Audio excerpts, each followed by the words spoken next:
The lockdown will be extended until 4 p.m. on Sunday. Brisbane's beloved Ekka show cancelled The risk is just too great. as 3 days of lockdown became 8. There's too many cars on the road in Brisbane at the moment, too many people out and about. Worryingly, authorities are still chasing the missing link behind the outbreak. I genuinely don't know how it's got from those 2 people who came into Queensland on the 29th of June. 10 of today's 13 new cases are kids under 10, all of them linked to one of the schools at the centre of the cluster. I really am very, very concerned. In previous outbreaks, we've known that younger people have been spared, but Delta has a closer affinity to respiratory cells, and we know younger people are more at risk. That concern not enough to change the Queensland CHO's controversial stance on AstraZeneca for young people. Oh, I said I didn't want 18-year-olds to have AstraZeneca, and I still don't. Even now, yes.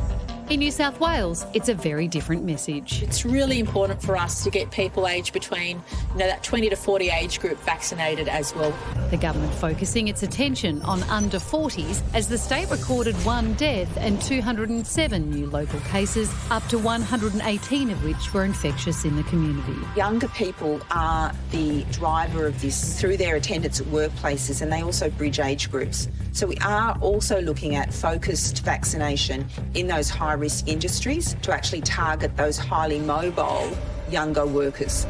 The Premier dangling the possibility of relaxed restrictions if vaccination rates hit 50%. It doesn't necessarily mean we'll be as free as we would like at 80% or 70%, but it does mean we can live life more freely, and that's something we should all aim towards.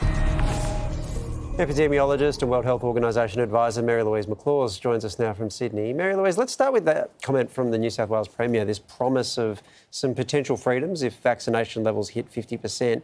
We don't know what freedoms she'd be talking about, so I guess all we can really do is ask what kind of restrictions would it be safe to lift at that level? Well, none.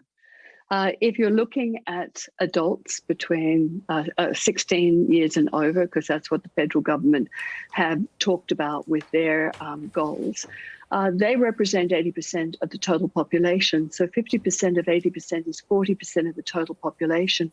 So you're basically looking at, if you had a room full of people in that room, you'd have an enormous chance of having people infected, nearly every other person. So it's not nearly enough, and we have to focus on the 20 to 39-year-olds and the adolescents before we can even think of lifting some of the restrictions. New modelling is showing that on the current trajectory, the cases in Sydney will hit 500 by Friday. They're jumping around a little bit at the moment. Do you believe stronger restrictions are needed to try and stop that rise? I think we need to do something different. So rather than putting in even stronger restrictions, that the restrictions haven't worked well enough yet, we need to have a look at what is going on. And most of the cases are occurring either in the household or in the workplace. And of course, they're happening in the household because when you get infected in the workplace, you take it home. So let's try and look at how to stop people from acquiring it at work. And one way of doing it is taking the very best of rapid antigen tests, and there are some ordinary ones, but there are some stunning performers. You take that to the workplace and you make sure that the workers get tested every day, and that performance in those rapid tests really increases, and we'd be able to identify people really early on if they are infected and take them away from their families, put them somewhere safe, and certainly not let them go to work the next day. So we just need to do something different. Can we just bring in Queensland into this conversation, Mary-Louise? I know you're a very big advocate for vaccinating younger people because they're the ones who are spreading COVID mostly at the moment. New South Wales is obviously saying to those younger people, go out and get AstraZeneca. Queensland's still, with this outbreak now happening, they're still holding the fort and saying we don't want young people to go get it. Who do you think's right on that? Well, ATAGI data are still essentially correct, aren't they? I mean, it's safer for the younger ones to get Pfizer because there's less risk of this very severe event. However, it's very rare.